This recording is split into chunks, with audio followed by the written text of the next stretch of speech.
torcedor do Flamengo, que é mais otimista, que é mais fervoroso, vai atribuir esse tropeço ao pênalti desperdiçado pelo Pedro, e aí vai falar do buraco na coisa, da invasão. Mas a verdade, Edu, é que o Flamengo não poderia, de maneira alguma, ter perdido 2 pontos contra o Fortaleza. Num jogo em que o Fortaleza só quis saber de jogar nos minutos finais, e olha lá, não é que também saiu para o jogo e tal. O Wellington Paulista e Oswaldo foram as novidades para os minutos finais, mas foi um Fortaleza que aceitou o empate em 0-0 durante a maior parte do tempo. E era um Flamengo que tinha o domínio do jogo, mas não conseguia transformar essa superioridade em posse de bola e também em domínio em chances reais de gol. Eu fiquei bem decepcionado com o Flamengo e também com o Rogério Ceni. E vou explicar o porquê. O Rogério conhece como ninguém o atual elenco do Fortaleza. Nem o Marcelo Chamusca conhece tão bem o elenco do Fortaleza. Nem o presidente do Fortaleza, o Marcelo Paz, conhece tão a fundo esses atletas.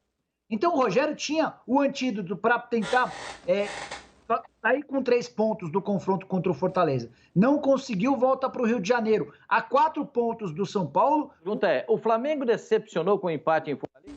Uma resposta só com uma letra. Ou se decepcionou. Não é que decepcionou pouco, não. Decepcionou muito. Decepcionou na bola.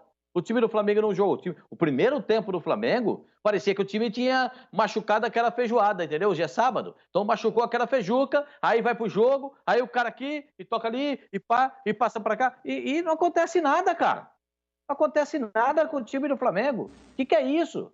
Ah, mas teve o lance do pênalti. Isso já no finalzinho, já o jogo terminar no primeiro tempo, numa genialidade do Pedro. Porque a bola ficou ruim, ele deu um chapéu aqui, ó, no Jackson, e quando a bola passa pelo Jackson, ele toma um puxão no braço, foi pênalti. Agora, você tem razão, Edu. Teve invasão na área. Teve invasão, sim, senhor. E quando tem invasão, quem tem que ver é o árbitro, é a equipe de campo, é o bandeirinha, aquele que fica atrás do gol ali na hora do pênalti. Aquele lá tem que ver se teve invasão. O árbitro tem que ver se teve invasão. Olhando só para o Pedro bater o pênalti e não olhou para o perímetro, para o que estava acontecendo ali na entrada da grande área. Teve invasão, sim. Se você tiver a imagem, pode mostrar que tem invasão claríssima de pelo menos 2 jogadores à esquerda aqui do Pedro quando ele vai bater o pênalti. Agora, o Pedro escorregou, não foi o buraco na bola, não foi o buraco que fez da marca do pênalti, não. Porque se fosse aquele buraco, a bola ia sair para cima. Aconteceu que ele bateu com o pé direito e o pé esquerdo tocou na bola. Não foi o buraco que foi feito ali no campo. Ele escorregou com o pé esquerdo e ficou reclamando no campo. É o segundo pênalti que o Pedro perde. Ele é bom jogador, ele tem o perfume que a bola gosta, é um baita jogador. Perdeu contra o São Paulo e perdeu agora contra o Fortaleza. Time que quer ser campeão não pode pisar na bola num jogo como esse. Convenhamos, não dá para o Flamengo passar uma situação como essa. Era para ganhar e até de maneira tranquila. Mas se complicou o Flamengo, já que o Atlético Mineiro acabou ganhando no coxa. A gente tem também, a gente vai mostrar daqui a pouquinho, no nosso Instagram tem a foto direitinho da invasão do jogador do Fortaleza na hora da cobrança do pênalti do Pedro. O juiz não mandou voltar, o juiz simplesmente deu 2 toques do Pedro, né? As estatísticas, chutes a gol, 13 do Flamengo, 11 do Fortaleza. Mas chutes realmente importantes foram poucos, né? Chutes a gol foram mais do Fortaleza, 4-2. E o Flamengo com mais posse de bola, Rafa. Mas é isso, sem levar aquele perigo, sem ser aquele Flamengo. Depois da virada contra o Bahia, muita gente falou, poxa, renasceu aquele Flamengo de 2019 em Fortaleza. E a gente viu o pessoal falando aí, lembrando da ceia de Natal. Não foi nada de 2019 o Flamengo de hoje, hein? Verdade, não foi nada de 2019. E também acho, viu, Edu, Pascoal e Nicola, que nem adianta a gente ficar também remetendo muito a essa realidade, não. Até porque o Flamengo de 2019 foi o Flamengo de 2019. No ano passado, o Flamengo chegou num patamar de excelência nas mãos do Jorge Jesus, que de fato fazia jus à condição de melhor time, com atuações sucessivas em alto nível, em grande performance. Hoje em dia, não tem nenhum time no Campeonato Brasileiro que tenha essa característica da construção da sua campanha, do desenvolvimento dos seus jogos. Nem o São Paulo, que lidera o Campeonato Brasileiro, é uma equipe que você possa dizer, olha, jogou bem hoje, vai jogar bem amanhã, vai ganhar de novo amanhã, depois de amanhã, vai ganhar a maioria dos jogos, vai jogar bem a maioria das partidas, mas vai ter tropeços. Você não tem hoje aquele protagonista, o melhor time do Brasil, como tinha ano passado o Flamengo com o Jorge Jesus e basicamente com esses mesmos jogadores. Mas tem muita coisa para você desenvolver numa explicação um pouco mais macro, né, sobre o porquê o Flamengo atual não consegue ser o mesmo Flamengo da época em que era dirigido pelo português. Algumas peças saíram, é verdade, o Rafinha e o Pablo Mari, mas isso pouco impacta na questão do desempenho coletivo na parte ofensiva, porque do meio para frente o Flamengo tem a sua base mantida e ainda reforçada por alguns jogadores que vieram para a temporada de 2020. Então, mais peças à disposição, tanto do Jorge Jesus primeiro, ele saiu, do Dome depois, e agora do Rogério Ceni. Mas a verdade é que o Flamengo, apesar de ter uma possibilidade de um resgate daquele jogo com base na memória tática dos jogadores, na prática, o desempenho técnico do Flamengo é aquém daquilo que o time pode dar. E aí, você pode analisar sob vários prismas, né? Por exemplo, se você quiser analisar do ponto de vista individual, já se falou aqui no programa, o Everton Ribeiro jogou muito mal. Não só ele, o Ilharão jogou muito mal, Isla muito mal, o De Arrascaeta participou pouco do jogo, o Gerson fez um ótimo primeiro tempo, caiu no segundo tempo, René, discreto na partida. Então, o Flamengo teve peças, está tendo em alguns jogos, rendendo abaixo daquilo que individualmente os jogadores podem. O Pascoal fez aí a metáfora do pós-ceia de Natal, né? De fato, com pouca mobilidade, as disputas, o jogo foi muito pegado no meio-campo, né? As disputas, duelos diretos pela chamada bola quebrada, segunda bola, o Fortaleza ganhou praticamente todos. Jogadores muito mais dispostos, muito mais intensos na partida. A sensação que eu tive vendo o jogo, tomara que a fisiologia me engane, é que o Flamengo está aquém fisicamente. Ou pelo menos esteve aquém fisicamente em relação ao seu adversário no jogo de hoje. E o futebol também é muito físico.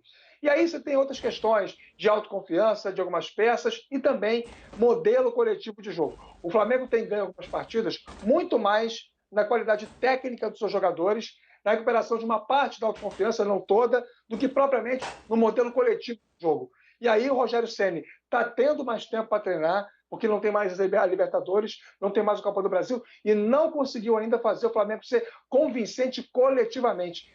Edu, Pascoal e Nicola, como é que você consegue fazer, vencer, superar uma marcação fechadinha, né? Um time que está ali compacto, ocupando espaço, marcação baixa, como fez o Fortaleza hoje, uns 10 atrás da linha da bola. Com troca de passes em velocidade e com deslocamentos inteligentes sem a bola. Era o Flamengo mais tinha com o Jorge Jesus, deslocamentos inteligentes sem a bola. Os jogadores sabiam o movimento que tinham que fazer em campo para poder alcançar o espaço que o adversário não dava no primeiro momento. O Flamengo batalhava esse espaço. Esse Flamengo atual não consegue ainda de novo recuperar essa condição de batalhar o espaço no campo do adversário. Vai depender sempre do individual ou de uma falha do sistema defensivo do seu oponente. Como isso hoje não aconteceu, ou pouco aconteceu, não conseguiu vencer.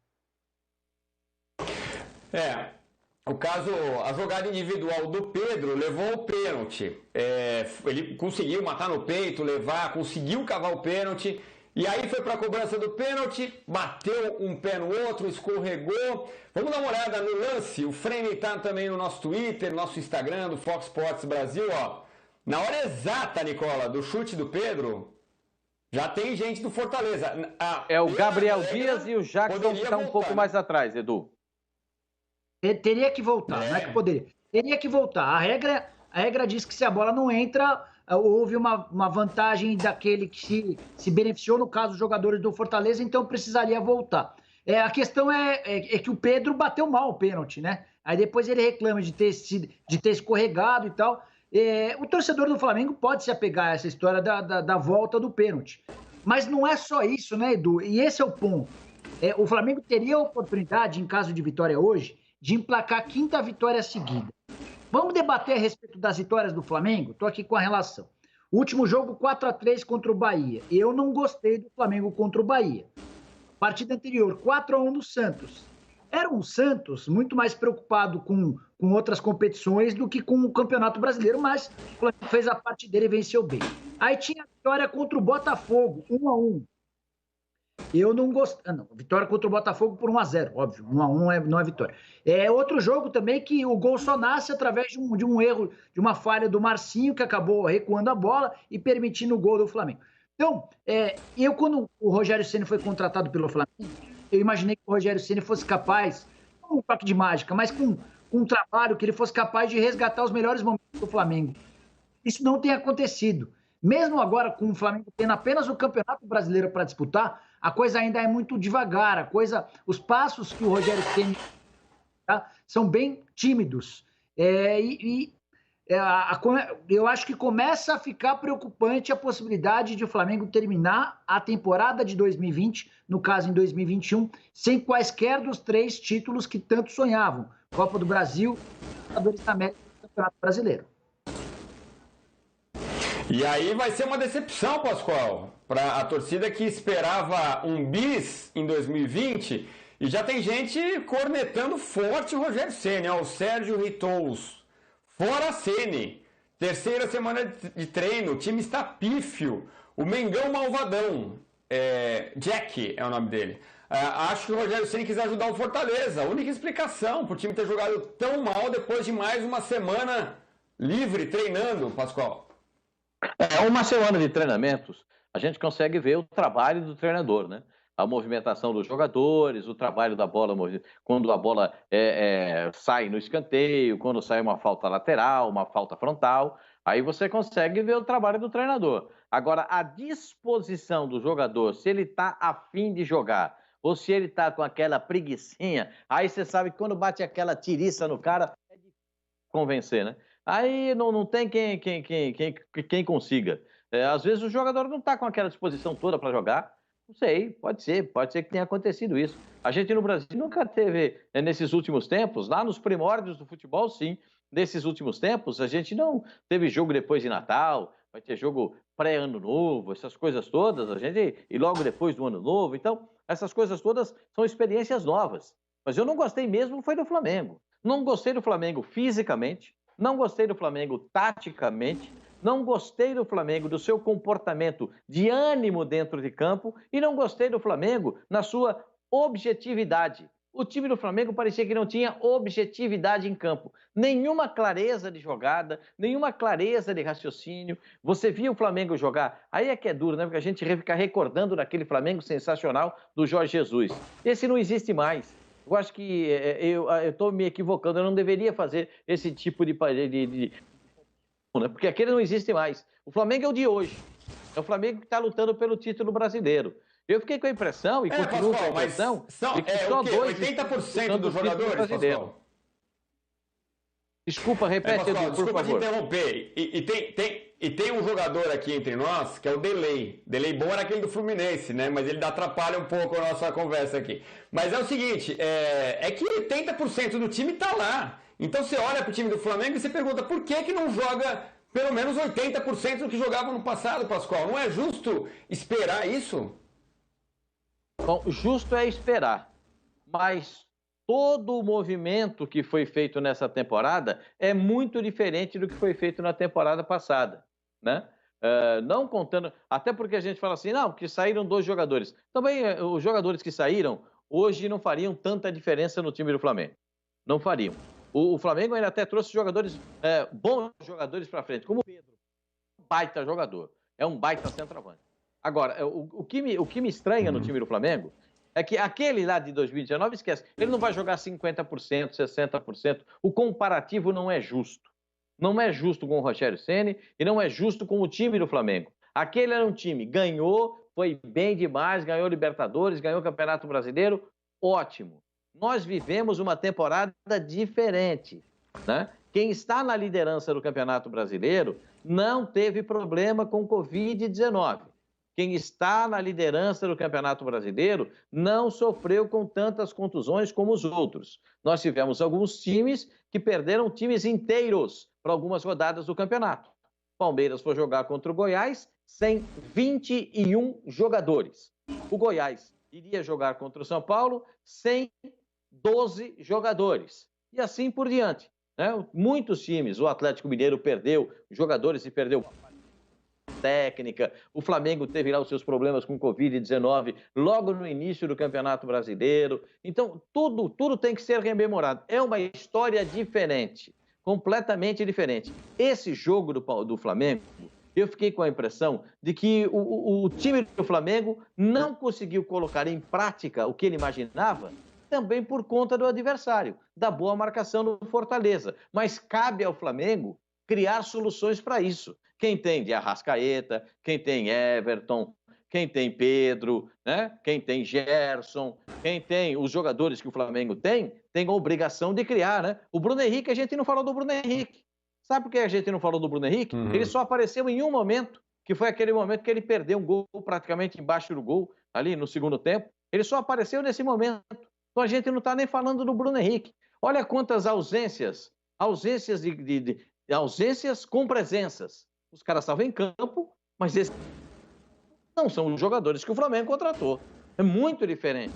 O padrão de jogo do Flamengo ainda existiu. Então, colocar na conta do Rogério é uma coisa que tem que colocar, porque o treinador é quem trabalha e bota os caras para jogar. Mas acho que os jogadores... Hoje deu aquela tiriça, hein? Hoje foi uma preguiça de dar dó.